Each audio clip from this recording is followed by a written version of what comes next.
आपके सामने एक विशाल जन समुदाय के बीच पंच परमेष्टि की आराधना हेतु आप लोग सब एकत्रित हुए हैं। पंचम कलिकाल में साक्षात प्रभु का अथवा साक्षात तीर्थंकर का दर्शन इन आँखों से नहीं कर पाते हैं, किंतु सबके पास मन विद्यमान है।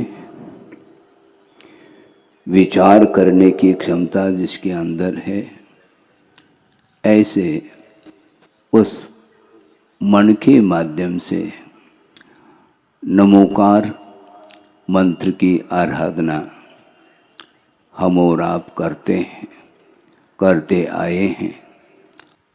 इस नमोकार मंत्र में पंच परमेष्टि का नामस्मरण किया है और इन पांचों परमेष्टियों में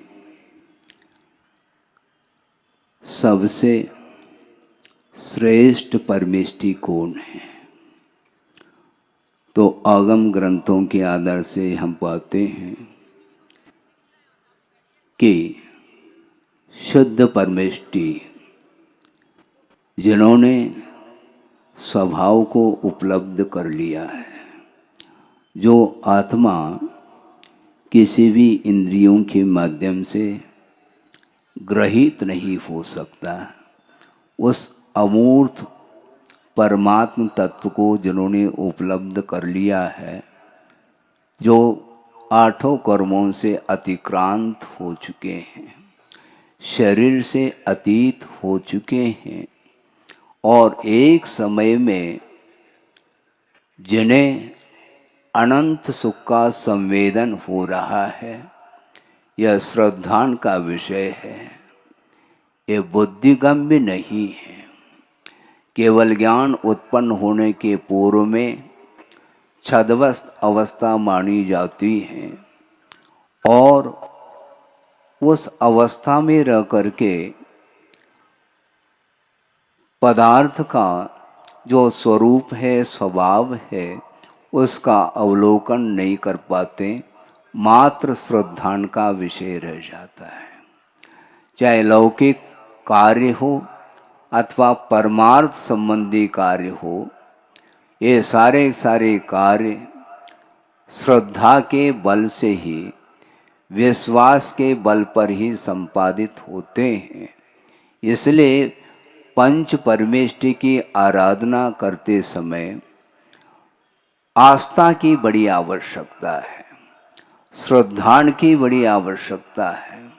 और मैं यहाँ तक आपके सामने विषय रख रहा हूँ। श्रद्धान एक सामान्य और समर्पण का अर्थ विशेष हुआ करता है। जब श्रद्धान में प्रगाढ़ता आती है, उसी को समर्पण भाव के माध्यम से हम जानते हैं। इसलिए सबसे श्रेष्ठ परमेष्टि शुद्ध परमेष्टि हैं और एक बार सिद्धत्व को उपलब्ध करने के उपरांत उनका अवतरण संसार में नहीं हो सकता, ये सिद्धांत है। समझने के लिए गुरुदेव ने एक बार यह बात कही थी। एक छोटा सा एक दृष्टांत समझ लो या प्रसंग समझ लो। उन्होंने ये कहा था कि आप लोग घी प्राप्त करना चाहते हैं, जिसको घृत बोलते हैं, और वह किससे प्राप्त होता है? सर्वप्रथम दूध को तपाया जाता है अनुपात से, और उसमें वह दूध जब तप जाता है तो उसमें आप क्या डालते हैं? जामुन डालते हैं और 2-3 बूंद उसमें जामुन छोड़ा जाता है। फिर वह कुछ समय के उपरांत उस दूध का परिणमन दही के रूप में हो जाता है और दही का जब मंथन करते हैं तो उसमें से नवनीत निकल आता है।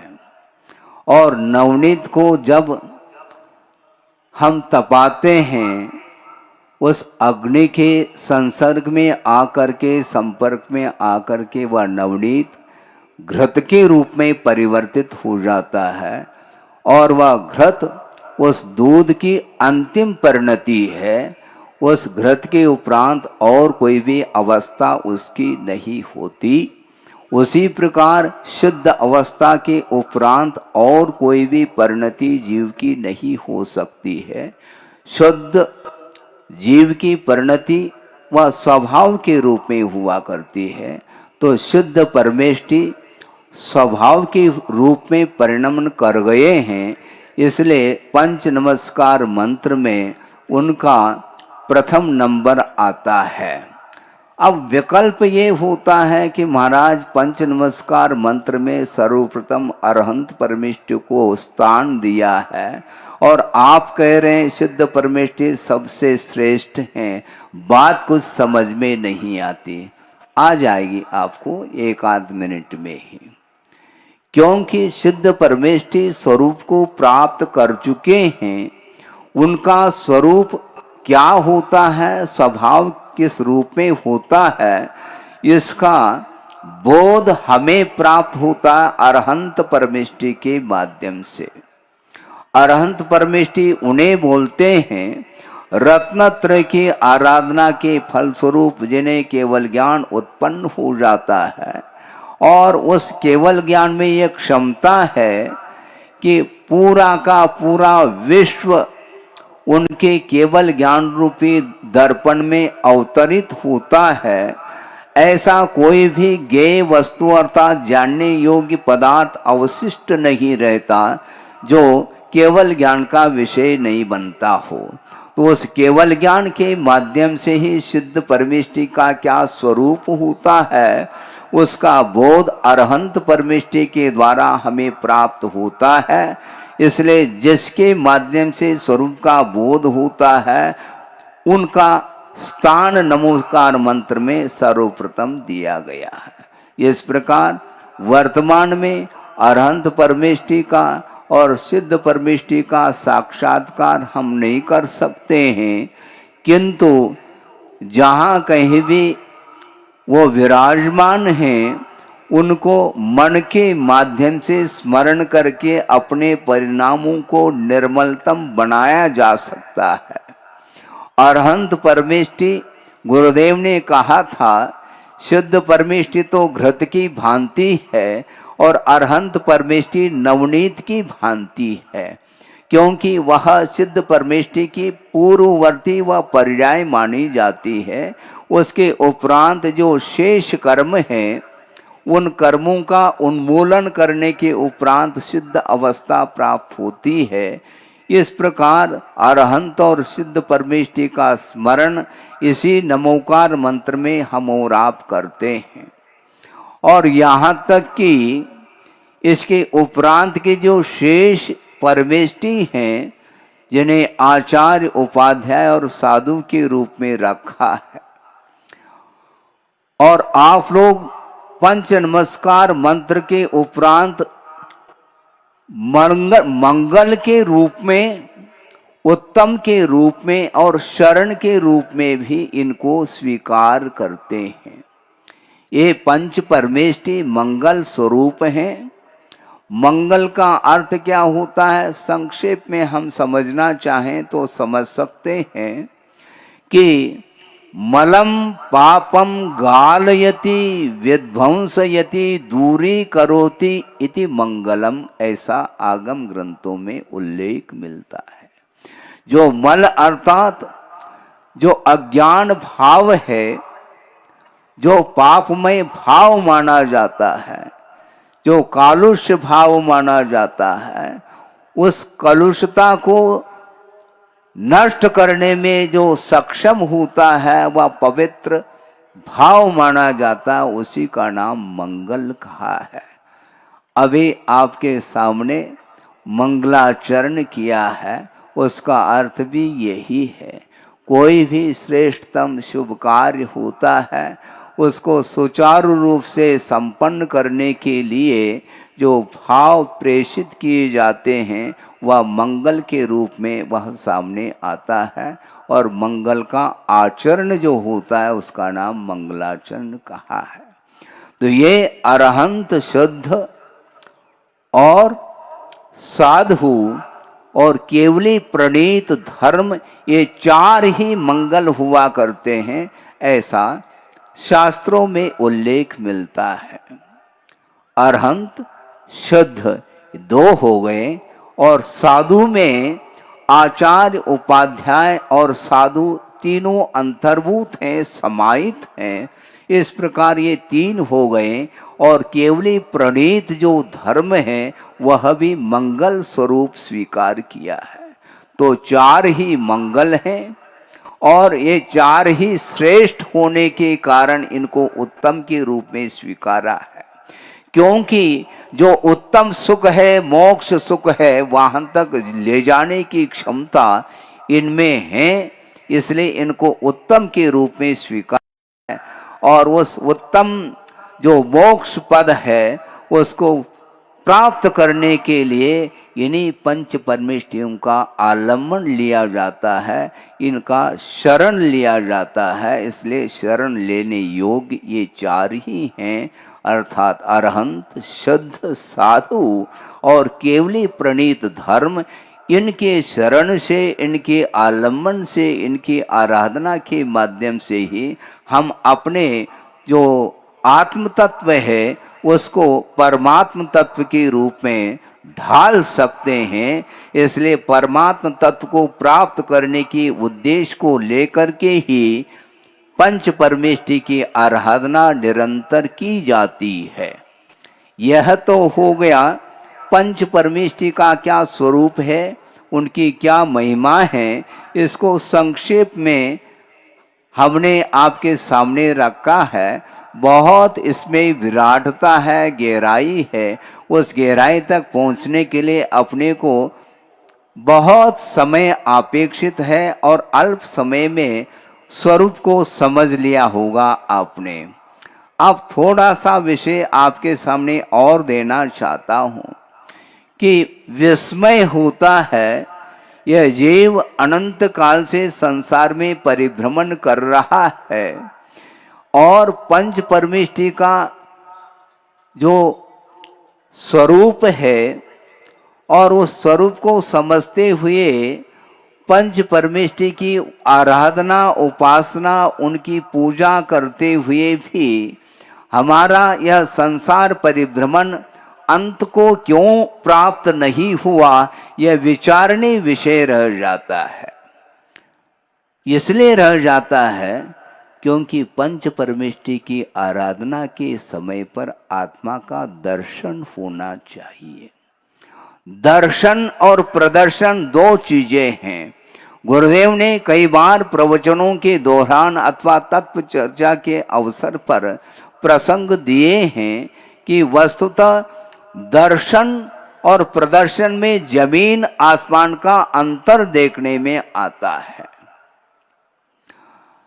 दर्शन हमेशा गहराता है और प्रदर्शन उथला होता है कि महाराज आप क्या कहने जा रहे, मैं ठीक कह रहा हूं।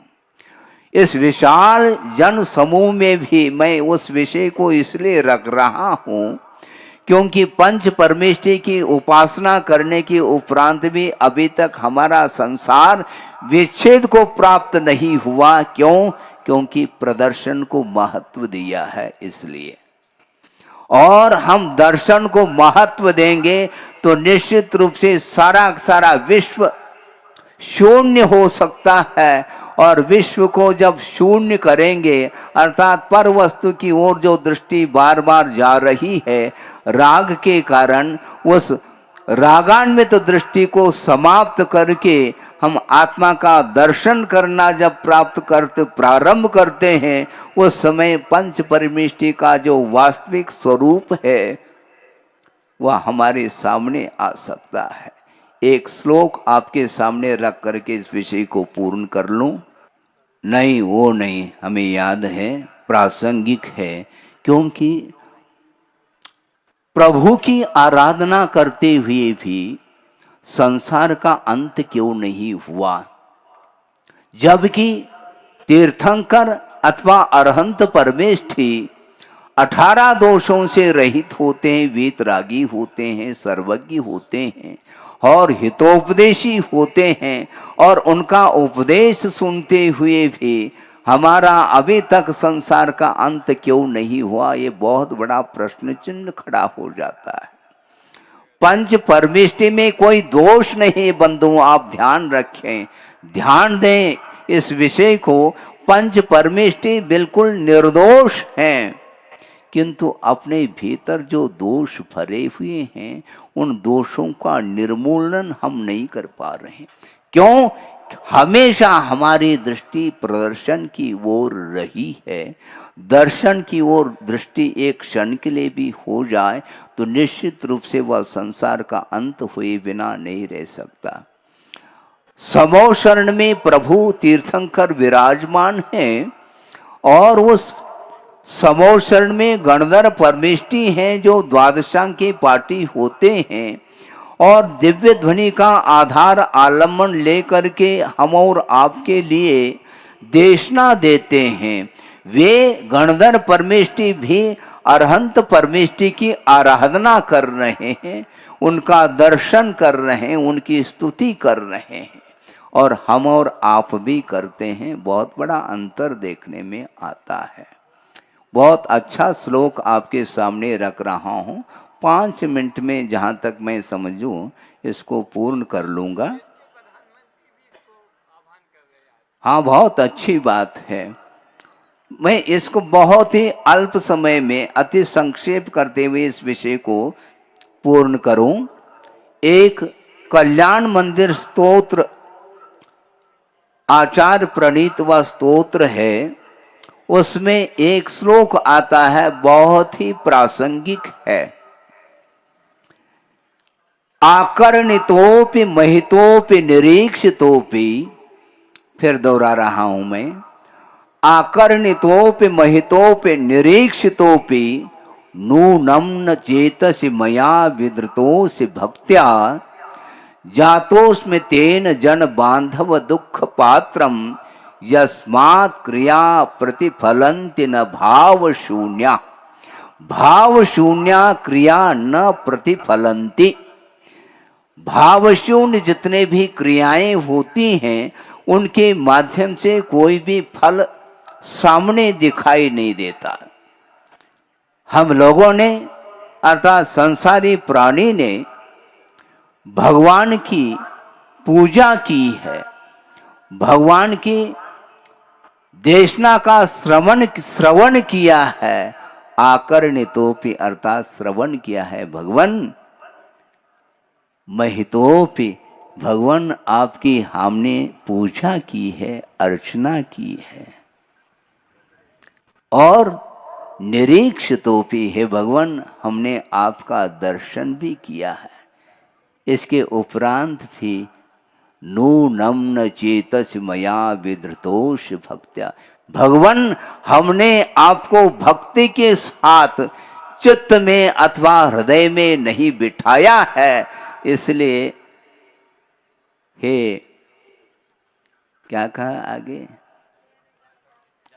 ते जातोस्मि तेन जन बांधव दुख पात्रम, हे भगवान आप विश्व के बंधु हैं और मैंने आपकी पूजा अर्चना, आपकी देशना और आपकी उस दिव्य वीतराग मुद्रा का दर्शन भी किया है, किंतु इसमें मात्र